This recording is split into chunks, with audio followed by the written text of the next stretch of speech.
Okay, so we've got a pretty hefty stack of listener mail for this deep dive, and most of it seems to be about, well, frankly, it's about Trump and Canada. Yeah, it seems like a lot of folks are, particularly our Canadian listeners, are a little on edge about some of his recent I mean, comments. I get it right. Calling Trudeau governor and saying Canada's a state, it's, well, it's classic Trump in a way, but it's also kind of unsettling. Definitely. And it's not just the rhetoric that's got people worried, right? Yeah.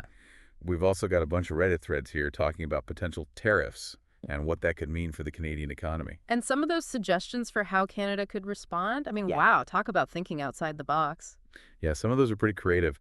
It's interesting to see how people are trying to game out different scenarios, almost like a real life game of Risk. So I guess the big question is, are we looking at serious threats here, or is this just more Trump bluster? I mean, is he actually going to try to slap tariffs on Canada again? Well, to understand that, we need to look back at what happened during his previous term. Remember those tariffs he imposed on Canadian steel and aluminum?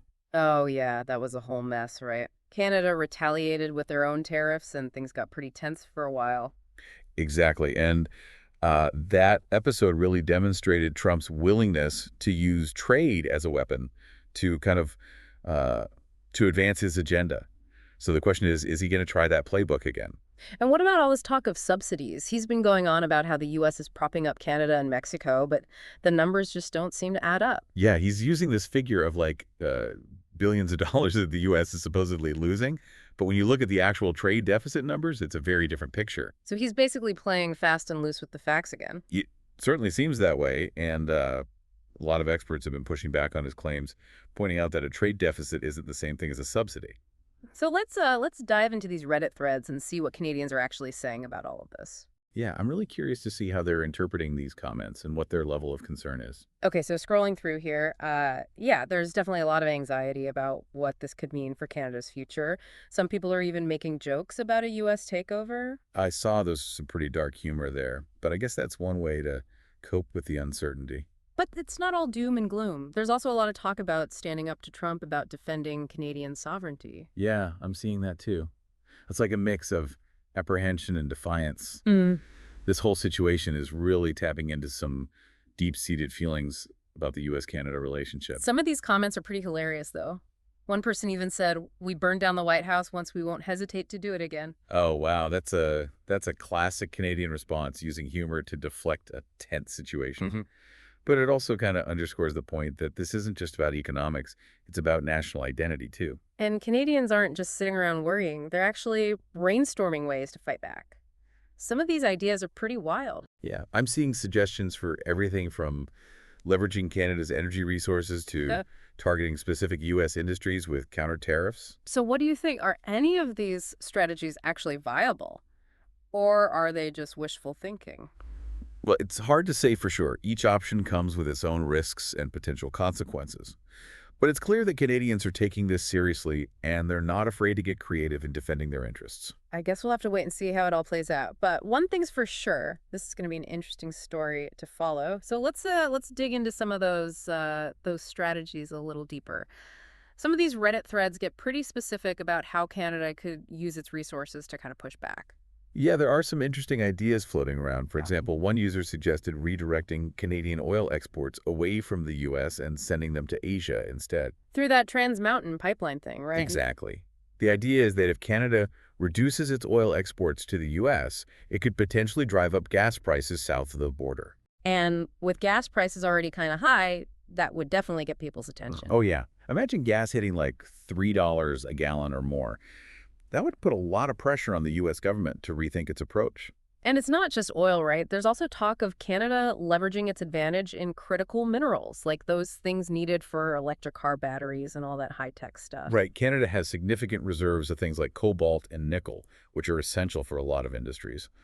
And they could potentially use that leverage to to force the U.S. to the negotiating table. So it's like a kind of like playing hardball with the U.S. economy? In a way, yeah.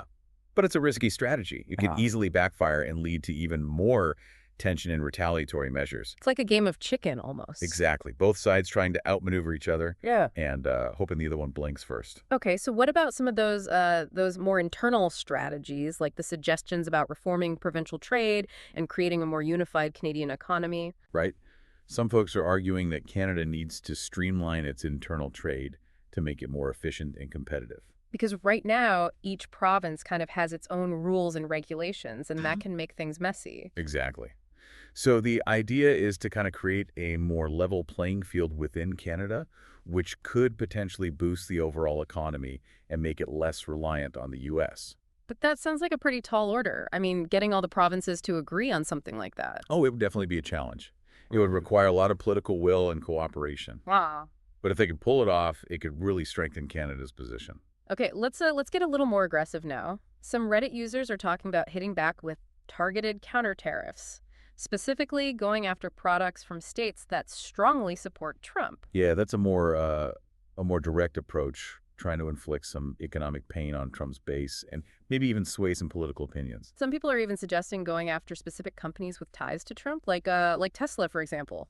Right? The idea is to kind of to hit him where it hurts, to use economic leverage to achieve a political goal. But wouldn't that just escalate things even further? It could definitely backfire and lead to a tit-for-tat trade war, which wouldn't benefit anyone in the long run. Then there's that nuclear option, as some are calling it, disrupting U.S. supply chains by withholding key material. Right. Canada controls a lot of the raw materials that are essential for things like high-tech manufacturing and green energy.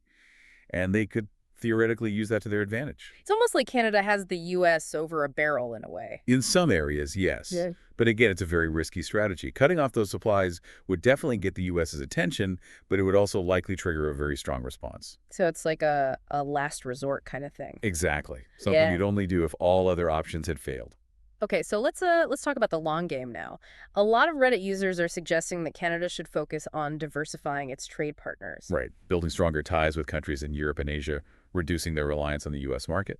And some are even talking about focusing on those digital exports things that can't be hit with tariffs. Exactly. Things like software services, online education, all that stuff. Yeah. It's a smart strategy in the long run because it makes Canada less vulnerable to the whims of any one country. So it's like spreading the risk, kind of. Exactly. Not putting all your eggs in one basket. But that sounds like a pretty long and complicated process. Oh, it definitely wouldn't happen overnight. It would require a lot of investment and effort. But in the long run, it could pay off big time for Canada. So it seems like Canada has a lot of options, but none of them are easy or without risk. It's kind of like they're caught between a rock and a hard place. That's a good way to put it. Yeah. They need to find a way to protect their interests without provoking a full-blown trade war with their biggest trading partner. It's a tough situation for sure. And speaking of tough situations, this whole thing has got to have some implications for the upcoming Canadian election, right? I mean, you've got those attack ads, right? Picture it. Trump on screen calling Trudeau governor and saying Canada might as well just join the U.S. Oh yeah, that would be quite the campaign ad, Talk about playing to people's fears. right? And it could be pretty effective. I mean, some voters might see that and think, yeah, Trudeau's not tough enough.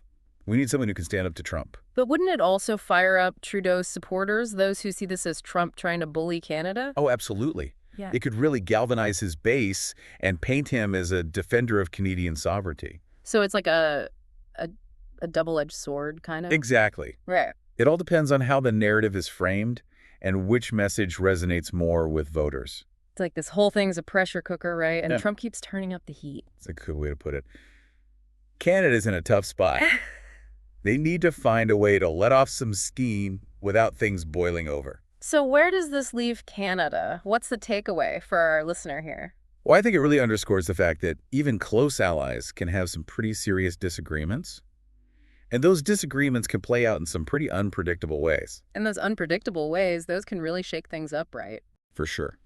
It's a reminder that the world is constantly changing, and even the strongest relationships can face challenges. It also shows just how complicated international trade really is. It's not just about the numbers. There's so much more at play. Absolutely. It's about power dynamics, national pride, political maneuvering. It's a whole web of interconnected factors. And for Canadians in particular, this situation really forces them to think about their place in the world, right? Right. It raises some fundamental questions like how much should they rely on the U.S.? How assertive should they be in pursuing their own interests? How do they navigate this complex relationship with a neighbor who's both a partner and a potential rival? And what about the bigger picture, the future of North America as a whole? Right. Can the U.S., Canada, and Mexico continue to cooperate in this increasingly fragmented world? That's a big question, and there are no easy answers. Definitely something to keep an eye on. So much uncertainty, so many potential outcomes. It's a story that's still unfolding, and it'll be fascinating to see where it goes. One thing we haven't really touched on is the American perspective on all of this. I mean, do regular Americans even care about what Trump's saying about Canada? That's a great point. We've been so focused on the Canadian side of things. Yeah. But it's important to consider the American viewpoint as well. Like, do they see Canada as an equal partner or as something else entirely? Exactly. That's a question worth exploring, and it might give us a better understanding of where U.S.-Canada relations are headed. Definitely something to think about as we continue to follow this story. But for now, that's about all the time we have for this deep dive. Always a pleasure. Thanks for joining us on this journey, and be sure to tune in next time for another deep dive into the topics that matter most.